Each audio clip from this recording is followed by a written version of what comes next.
तो दोस्तों आज मैं एक्सप्लेन करने वाला हूँ अभी हाल ही में ही रिलीज हुई एक काफी बेहतरीन साइकोलॉजिकल हॉरर सुपरनैचुरल फिल्म को जिसका नाम है द मूव। इस मूवी का कॉन्सेप्ट कुछ इट मूवी के जैसा ही है। तो यहाँ पर एंड में काफी सारी थियरीज निकल कर आती हैं जिसके लिए आपको इसे एंड तक देखना पड़ेगा। और मैंने हाल ही में ही एक्सप्लेन किया है एक found footage horror movie series को जिसका नाम है horror in the high desert. दोनों ही पार्ट्स को एक्सप्लेन कर दिया गया है। अगर आपने उनको नहीं देखा है जाकर देखना, काफी इंटरेस्टिंग मूवी है। उनका लिंक आपको नीचे कमेंट सेक्शन में मिलेगा। तो चलिए अब बिना किसी देरी के चलते हैं सीधा वीडियो की तरफ।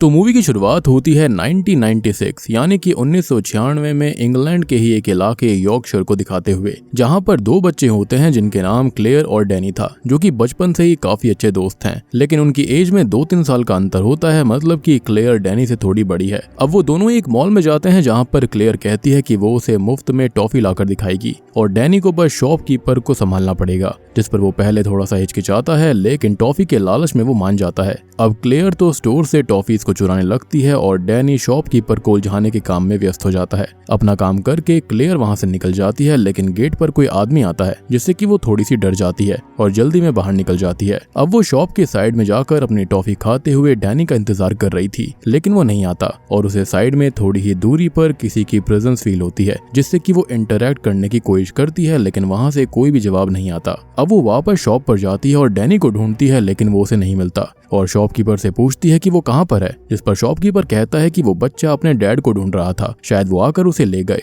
और ऐसा उसने इसलिए कहा क्योंकि क्लेयर ने डैनी से ये कहा था कि वो गुम हो चुका है। ऐसा उस शॉपकीपर के आगे वो प्रिटेंड करे। खैर अब वो उसे थोड़ा सा और ढूंढती है, लेकिन वो उसे कहीं पर भी नहीं मिलता, जिसके साथ ये सीन यहीं शिफ्ट होता है। लेकिन अब इस इंट्रो से हमें कुछ भयानक चीजें पता चलती हैं कि इस इलाके में और इस शहर के अंदर ढेर सारे बच्चे मिसिंग हुए हैं जो कि दोबारा कभी नहीं मिले, और कुछ लोग गिरफ्तार भी हुए, लेकिन केस कभी भी प्रॉपर्ली सॉल्व नहीं हुआ। अब यहाँ पर उन्हें कल्प्रिट मिल गया था जिसको सजा तो हुई थी, लेकिन बच्चे और उनकी बॉडीज कभी नहीं मिली। और जिस इलाके में यानी कि जिस मुंह में ये सब हुआ था वो एक हॉन्टेड मुंह बनकर रह गया, यानी कि एक ऐसा इलाका जो कि अबैंडन टाइप रहता है, जिससे जुड़े हुए कुछ ऐसे असली पत्ते हैं जो कि कभी कोई खोल ही नहीं पाया। अब ऐसे ही 25 साल बीत जाते हैं और क्लियर बड़ी हो जाती है और वो एक काइंड ऑफ जर्नलिस्ट बन चुकी है। और यहाँ पर मैंने उसे जर्नलिस्ट इसलिए बोला है क्योंकि यहाँ पर वो कई सारी खबरें गॉसिप्स को लेकर एक रेडियो चैनल पर अपना एक पॉडकास्ट चलाती है, जो कि ज्यादा हिट नहीं है लेकिन बस चल रहा है। और आज उससे मिलने डैनी के पिता बिल आते हैं, जो कि 25 साल से रोज अपने बेटे को ढूंढ रहे हैं। वो अपने बेटे को इंसाफ दिलाने की कोशिश में लगे हुए हैं और अपने दुख से वो फेलियर से रोज ही लड़ रहे हैं। खैर अब वो क्लेयर से ये कहते हैं कि उसको डैनी के बारे में अपने शो में बात करनी चाहिए और उसे उसकी हेल्प करनी चाहिए, जिस पर क्लेयर ये कहती है कि वो उसकी हेल्प अब करेगी। यहाँ पर हम बिल का माइंडसेट समझ सकते हैं कि उसे कैसे भी अपने जिगर के टुकड़े को ढूंढना है, चाहे वो जिंदा है या फिर नहीं, लेकिन उसे एक क्लोजर चाहिए। खैर अब वो लोग आगे मुंह के पास जाते हैं जहाँ पर वो डैनी को ढूंढ रहे हैं और उनकी हेल्प एक रेंजर कर रही है जो कि इलाके को अच्छे से जानते हैं। और इस रेंजर का नाम लिज होता है और मुंह का मतलब होता है एक बंजर जमीन जहाँ पर ढेर सारी घास, गड्ढे और दलदल होते हैं। अब वो रेंजर के साथ हमेशा एक स्पॉट पर डैनी को ढूंढते हैं, लेकिन क्लेयर उसके साथ नहीं जाती क्योंकि उसे मुंह पर कदम रखने से डर लगता है, फॉर ऑब्वियस रीजंस, क्योंकि उसके मन में उसके बचपन का वो डर अभी तक कैद है कि वो कहीं खो जाएगी और वापस नहीं आ पाएगी, जैसा कि डैनी के साथ हुआ था। खैर अब एक दिन सर्च करने के बाद वो लोग घर चले जाते हैं और क्लेयर घर पर ही मिलती है, जिससे कि वो थोड़ी बहुत बात करता है और मैप पर मुंह की लोकेशन दिखाता है जहां पर उसने डैनी को ढूंढा, लेकिन कोई सफलता हाथ नहीं लगी। अब इसी बीच हम एज अ डॉक्यूमेंट्री टाउन के लोगों और बच्चों और डिटेक्टिव को देखते हैं जिसने 25 साल पहले इस केस पर काम किया था। उनको देखते और सुनते हैं जहां पर हमको पता चलता है कि बहुत सारे ही बच्चे मिसिंग हुए थे और तब लोगों में ऐसा डर था कि वो खुद घरों से बाहर नहीं आते थे। बच्चों को खेलने, स्कूल, शॉपिंग कहीं पर भी नहीं जाने दिया जाता था। इवन दो अगर बच्चा एक पल के लिए भी दूर चला जाए या फिर नहीं दिख रहा है तो पेरेंट्स के अंदर एक पैनिक अटैक आ जाया करता था, यानी कि इस लेवल का खौफ था जो कि लोगों के अंदर आज भी है और बस लोग अपने डर के साथ जीना सीख रहे हैं। अब इसी बीच क्लेयर डिटेक्टिव से मिलती है और उनसे इस केस की बात करती है, जहां पर वो बताते हैं कि उन्होंने उस मुंह को अच्छे से खंगाल डाला था। 10-10 लोगों की टीम ने काम किया था, लेकिन कभी कोई क्लू उनके हाथ नहीं लगा और कभी भी ये केस 1 इंच भी आगे नहीं बढ़ा और धीरे धीरे सब लोग हार मान गए।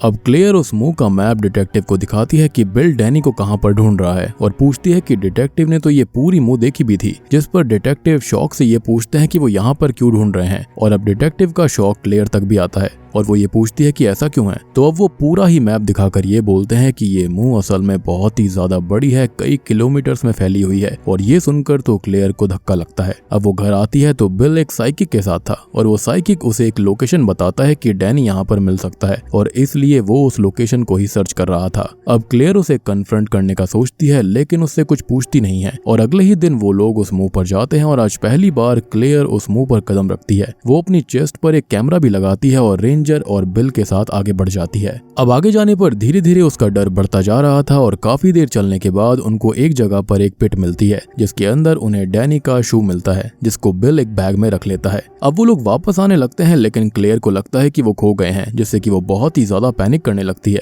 और उसने असल में यहाँ पर आते हुए भेड़ों को मार किया था, मतलब कि उसने यहाँ पर भेड़ें देखी थी ताकि उसे रास्ता याद रहे, लेकिन वो भेड़ें उसे वहां पर नहीं दिख रही थी। लेकिन वापस आते हुए उसे वहां पर 3 भेड़ें दिखाई देती हैं जिससे वो और भी ज्यादा घबरा जाती है, हड़बड़ाकर भागने लगती है। लेकिन फाइनली वो रोड तक पहुंच जाती है और खुद को संभालती है। खैर अब अगले सीन में बिल पुलिस स्टेशन जाता है और उस जूते को एज एन एविडेंस जमा करता है ताकि ये केस फिर से ओपन हो पाए। लेकिन पुलिस ऑफिसर उससे ये कहता है कि ये जूता इनफ नहीं है और केस ऐसे रीओपन नहीं हो सकता, जिससे कि बिल काफी ज्यादा डिसअपॉइंटेड और अपसेट हो जाता है। अब इसी बीच हम लोगों के इंटरव्यूज को देखते हैं कि जब वो कल्प्रिट शुरुआत में पकड़ा गया था, ऐसा हमको दिखाया गया था, तो लोगों को सुकून तो आ गया था लेकिन उल्टा उनके मन में एक डर और बैठ गया था कि आखिर वो कौन होगा, कैसा दिखता होगा, उसने बच्चों के साथ आखिर क्या क्या किया होगा और उसकी आंखों ने बच्चों को किस किस हालत में देखा होगा और भी ना जाने कैसी कैसी भयानक चीजें होती चली गई होंगी। और पुलिस ने कभी उसका चेहरा प्रेस को या फिर न्यूज में नहीं दिखाया और ये भी अब कहा जाता है कि उसे सिर्फ एक लाइफ सेंटेंस मिला था, मतलब कि 25 साल की सजा। और जब वो वापस आएगा तो वो फिर से डेंजर बन जाएगा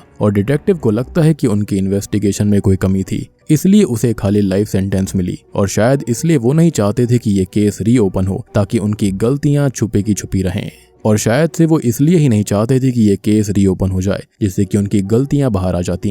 अब इसी बीच हम क्लेयर को देखते हैं जो कि बिल और रेंजर के साथ में मुंह पर फिर से गई थी, लेकिन सडनली वो दोनों कहीं गायब हो जाते हैं और उसे अपने पीछे से कुछ आवाज आती है। जहां पर पलट कर वो देखती है तो उसे डैनी रोड पर दिखाई देता है, लेकिन मुंह और रोड साथ में कैसे थे। हालांकि वो डैनी के पास जाने लगती है लेकिन तभी वो कल्प्रिट डैनी के पास आता है, जिसे रोकने के लिए वो घबरा कर भागती है और इसी बीच कोई उस पर हमला कर देता है जिसके साथ उसकी नींद खुल जाती है क्योंकि ये उसका नाइटमेयर था और अब वो खुद को जैसे तैसे संभालने की कोशिश करती है।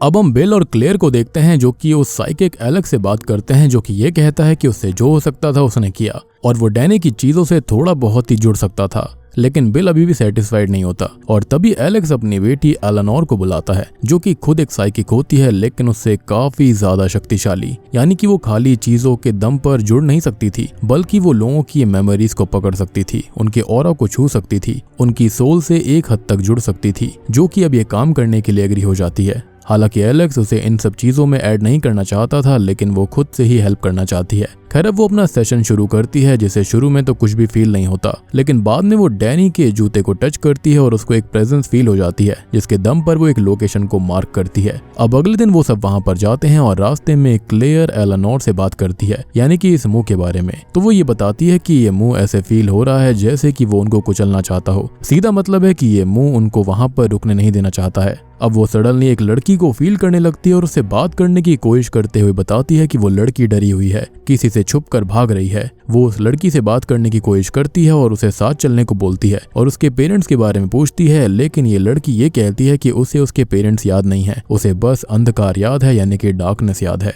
अब उसका कुछ चल रहा होता है कि इसी बीच क्लेयर को उसके पीछे किसी की प्रेजेंस फील होती है, लेकिन इतने में एलेनोर भागना शुरू कर देती है और आगे जाकर एक गड्ढे में गिर पड़ती है। वो असल में उस लॉस्ट गर्ल के ट्रांस स्टेट में जा चुकी थी जिसे एलेक्स वापस लाने की कोशिश करता है, लेकिन वो एक पॉइंट पर फंस जाती है और यहाँ पर बिल उस लोकेशन को डिग करने लगता है एज यहीं पर डैनी हो सकता था, लेकिन वहाँ पर डैनी कभी था ही नहीं। अब वो डिगिंग भी जगह जगह कर रहा था, हालांकि उसकी डिगिंग से पिट के जो साइड वाली वॉल होती है वो टूट जाती है और सामने आती है एक बच्ची की लाश जिसकी आंखें खुली हुई थी और मरने से पहले उसने अपने हॉरर को उसके साथ खेलते हुए, उसे नोचते हुए, मारते हुए, काटते हुए देखा और ये सोचकर सबकी रूह अंदर तक कांप जाती है। अब कहानी इस दिन से 4 हफ्ते आगे बढ़ती है और क्लेयर को इस चीज के नाइटमेयर्स आ रहे थे। अब वो एलेनोर से बात करती है और उनकी बातों से हमको पता चलता है कि ये लड़की जिसकी बॉडी मिली है वो अननोन विक्टिम है और इसकी बॉडी को किसी और इलाके से यहाँ पर लाया गया था। यहाँ पर उसे मारा गया और यहाँ पर जो बच्चे मारे गए उनसे भी 3-4 साल पहले उसे खत्म करा गया था। अब बिल भी थक चुका था और पुलिस भी अपना काम कर रही थी, लेकिन डैनी अभी भी नहीं मिला था। हालांकि बिल को अभी भी उम्मीद होती है कि उसका डैनी आज भी उसी जगह पर कहीं दफन है और वो उसे जरूर मिल जाएगा। अब एक दिन क्लेयर, एलेक्स और एलेनोर बिल के घर पर थे, जहां पर एलेनोर बताती है कि एक सोल उसकी गार्डियन है जिसका नाम थॉमस है और थॉमस उसको हमेशा अदर साइड मतलब कि सोल वर्ल्ड के इविल और डेस्परेट वॉइसेस से बचाने का काम करता है। वो आगे कहती है कि थॉमस उससे बात तो नहीं करता, लेकिन वो उसके शरीर के जरिए बात कर सकता है और यहाँ पर वो उनकी हेल्प भी कर सकता है। अब ऐसे बोलते ही वो अपने शरीर का कंट्रोल थॉमस को दे देती है, जो कि बताता है कि उसे आवाज नहीं सुनाई दे रही है। लेकिन डेस्परेट होकर बिल डैनी के बारे में पूछने लगता है तो अब पूरी टेबल पर पानी आ जाता है और पूरा मैप भीग जाता है, जिसके बाद पॉइंटर खुद पर खुद मूव करके एक लोकेशन को मार्क करता है और यही है वो जगह जहाँ पर या तो मिलेगा हॉरर की चपेट में फंसा हुआ डैनी या फिर मिलने वाला है डैनी और बाकी बच्चों को निगलने वाला इविल। अब बिना वक्त जाया करे बिल वहां पर जाने की बात करता है, जिस पर एलेक्स कहता है कि ये सही नहीं होगा, लेकिन क्लेयर कहती है कि उन्हें जाना तो पड़ेगा, डैनी अकेला है जिसे उसकी जरूरत है। अब अगले सीन में वो लोग वहां पर जाने लगते हैं और रास्ते में वो लोग रॉक कार्विंग्स को देखते हैं जो कि 5000 साल पुराने थे, जिन पर 5 सर्कल बने हुए हैं जो कि सारी ड्राइंग्स में कॉमन है, जिसके बारे में वो थोड़ी बहुत बात करते हैं। अब आगे जाते हुए मौसम खराब हो जाता है और बहुत ही तेज बारिश शुरू हो जाती है और रेंजर लिज एक टेंट सेटअप करती है और वो लोग उसमें स्टे करते हैं। लेकिन एलेनोर कहती है कि थॉमस कुछ गलत फील कर पा रहा है, वो समझ चुका है कि यहाँ पर कुछ बहुत ही भयानक है जिससे बचने उन्हें यहाँ से जाना होगा। इवन ये जगह भी नहीं चाहती कि वो लोग यहाँ पर रुकें। अब बिल और एलेक्स की किसी बात पर बहस हो जाती है, जिसके चलते बिल बाहर चला जाता है, जिसके पीछे रेंजर लिज भी थी। अब बिल वहां सूसू करने लगता है कि तभी उसे कोई परछाई दिखाई देती है। वो उसका पीछा करता है लेकिन वो परछाई गायब हो जाती है, जिसके बाद में वो खुद एक दलदल में फंस जाता है। रेंजर लिज उसको संभालती है और कहती है कि यहाँ पर कोई भी नहीं था और भागना भी दूर की बात है क्योंकि आगे जमीन ही नहीं है बल्कि दलदल है, जिस पर कदम रखना मतलब पाताल में चले जाना। अब इसी बीच हम टेंट के अंदर एलेक्स, एलेनोर और क्लेयर को देखते हैं, जहाँ पर एलेक्स थोड़ा सा अपसेट होकर टेंट से बाहर जाता है और क्लेयर एलेनोर से बात करती है कि वो हमेशा से एक गिल्ट में थी कि डैनी उसकी वजह से गायब हुआ है। जब बिल उसे मिला था तो उसने उसे हक किया और उससे पूछा कि वो ठीक है या फिर नहीं, जिससे कि उसका गिल्ट चला गया, एज बिल उसके खिलाफ है ही नहीं, मतलब कि उसे गिल्ट में नहीं रहना चाहिए। फिर वो अपने पेरेंट्स के साथ इस शहर और बाकी चीजों से दूर चली गई थी। अब वो ये बात कह ही रही होती है कि तभी एलेनोर कहती है कि कोई चीज है यहाँ पर जो उसे चाहती है, लेकिन उसकी बात पूरी हो पाती इससे पहले ही एलेक्स वापस आ जाता है। अब एलेक्स थोड़ा सा अजीब बर्ताव कर रहा था और एलेनोर को अजीब तरह से देख रहा था। तभी वो चिल्लाने लगती है कि थॉमस डर कर चिल्लाया और सडनली भाग गया, मतलब कि अदर वर्ल्ड का डोर खुल चुका है और अब उसे इविल परेशान कर रहा है। अब वो चिल्लाने लगती है तो रेंजर, लिज और बिल भी वापस आ जाते हैं। रेंजर लिज हेल्प के लिए कॉल करती है, लेकिन यहाँ की वॉइसेस उसे इंटरप्ट करने लगती हैं और यहाँ की ही वो वॉइसेस होती हैं क्योंकि असली ईविल यहीं पर ही बसा हुआ है और वही ईविल अब एलेनोर को पोजीशन में ले लेता है, जिसके साथ ही यहाँ पर दफन आवाजें सबको सुनाई देती हैं और बिल डैनी की आवाज पहचान लेता है कि वो डैनी कुछ तो कह रहा था। खैर अब वो ईविल जो होता है वो एलेनोर के शरीर के अंदर से उसे तोड़ता हुआ बाहर आता है। उसकी आंखों की पुतलियां चौड़ी हो जाती हैं और आंखों में खून भर आता है। लाल खून आंसुओं के साथ बाहर बहने लगता है, हाथ पैर टूटने लगते हैं और सांसें उखड़ने लगती हैं और वो बेचारी बच्ची जो कि किसी की हेल्प करना चाहती थी, ईविल की बलि चढ़कर अपना दम तोड़ देती है। अब बिल और रेंजर बाहर जाते हैं तो उन्हें अंधी शीप्स का एक हर्ड दिखाई देता है, जिससे वो बहुत परेशान होते हैं और अब वहां पर असली एलेक्स आता है जो कि कहीं भटक गया था और जो अब तक यहाँ पर था वो खुद ईविल था, यानी कि एलेक्स के रूप में। तभी तो वो अजीब बर्ताव कर रहा था। अब एलेक्स अपनी बच्ची के बेजान शरीर को हाथों में भर कर रोने लगता है, जिसके साथ उसका सब कुछ अब खत्म हो गया था। अब अगली सुबह रेंजर मदद बुलाती है और नोटिस करती है कि जिन भेड़ों ने उन्हें रात में घेर कर रखा हुआ था वो अब पत्थर में बदल चुकी हैं। अब वो बिल और क्लेयर को घर छोड़ती है और बिल से कहती है कि अब वो उसकी कोई भी हेल्प नहीं कर पाएगी। क्लेयर अपने रूम में आती है जैसे डिटेक्टिव का कॉल आता है और वो उससे कहता है कि कुछ भी हो जाए वो उस मुंह पर ना जाए क्योंकि वहां पर कुछ भयानक हुआ है और वो किलर जो था वो भी सडनली जेल से गायब है। क्लेयर इन बातों से डर गई थी, साथ ही साथ अब वो बिल से भी डर रही थी क्योंकि वो उस जगह पर फिर से वापस जाना चाहता था, लेकिन वो उसे मना कर देती है जिससे कि वो उसकी बात सुनता ही नहीं है। अगले दिन वो उसे छोड़कर अपने घर चली जाती है और अपने पॉडकास्ट पर अपनी कहानी बताती है और अब हम उसकी बॉडी कैम की रिकॉर्डिंग देखते हैं और दोस्तों अब यहाँ पर खुलते हैं इस कहानी के असली पत्ते। तो बिल असल में उसे आखिरी टाइम उस मुंह पर ले गया था, वो भी गन पॉइंट पर, और वो उसे बताता है कि इस जगह आखिरी 5000 सालों से सैक्रिफाइस दिए जाते हैं। यहाँ पर सफोकेशन से लोगों को मारकर यहाँ पर बसने वाले ईविल को अपीज किया जाता है। और उस रात उसने डैनी की आवाज सुनी थी जिससे उसे पता चला कि डैनी बेवजह मारा गया था। असली सैक्रिफाइस तो क्लेयर का होने वाला था। अब क्लेयर बहुत डर जाती है और देखती है कि एक शीप एक स्टोन कार्विंग पर खुद का ही सर पीट पीट कर खत्म हो जाता है। क्लेयर बिल को समझाने की कोशिश करती है लेकिन वो उसके कंधे पर शूट करता है और हम किसी चीज को भागते हुए देखते हैं। अब क्लेयर खुद को संभालती है, लेकिन तभी वो एक दलदल में गिर जाती है। और आगे कुछ हो उससे पहले ही मैं आपको समझाना चाहूंगा कि असल में यहाँ पर जो बिल होता है वो उसका सैक्रिफाइस देने आया था, क्योंकि उसको ये बात पता चल गई थी कि असल सैक्रिफाइस तो क्लेयर का होना था, ना कि डैनी का। तो वो उसको यहाँ पर एज अ सैक्रिफाइस देने आया, जिससे कि शायद उसको उसका बेटा डैनी मिल जाता। खैर, अब उस दलदल के अंदर दफन हुए गोस्ट या फिर ये कहें कि हल्के जो डीमंस होते हैं वो क्लेयर को निगलने लगते हैं, और अंतिम झलक में वो डैनी के गोस्ट का बिल से रीयूनियन होते हुए देखती है। और बूम, इसी के साथ में ये मूवी यहीं पर खत्म हो जाती है। तो दोस्तों, ये थी द मूव फिल्म की कहानी। अब देखो, यहाँ पर ये जो मूवी है ना वो एक ओपन एंडिंग वाली फिल्म है, लेकिन जहां तक मुझको समझ आया है वो यही है कि ये जो जगह है वहां पर एक ईविल है, जिसके चलते वो छोटे बच्चों को एज अ सैक्रिफाइस लेता है। एंड आई बिलीव कि यहाँ पर ये जो भेड़े हैं ना वो मेरे ख्याल से उन सारे बच्चों की आत्माएं होंगी जिनके सैक्रिफाइस यहाँ पर हुए, और ये सब कुछ 5000 साल से होता आ रहा था। अब देखो, एक थियोरी तो ये कहती है कि जब लिज इन सब को लेकर इस जंगल के अंदर आई थी, यानी कि एलेनोर, एलेक्स और बाकी सब जब इस जंगल के अंदर थे, तो उसी वक्त उस इविल स्पिरिट ने इन सबको मार दिया होगा, जिसके बाद इन सब की आत्मा यहाँ पर फंस गई और ये सारे के सारे विजन्स वो देख रही थी। या फिर सिंपली यही हुआ है कि बिल समझ गया था कि उस दिन डैनी का सैक्रिफाइस होना था, लेकिन अल्टीमेटली ऐसा हो नहीं पाया। तो अब वो क्लेयर को यहाँ पर वापस से लौटाने आया है, जिसके चलते डैनी उसे मिल जाए, या फिर हो सकता है कि ईविल ने उसे बहला फुसला कर कहा होगा कि अगर वो ऐसा करता है तो उसे डैनी वापस मिल जाएगा। और ये जो मुंह था ये पूरा का पूरा ही ईविल होगा, जहाँ पर हेल पोर्टल है, जिसके चलते इनको सैक्रिफाइस लगता होगा छोटे बच्चों का।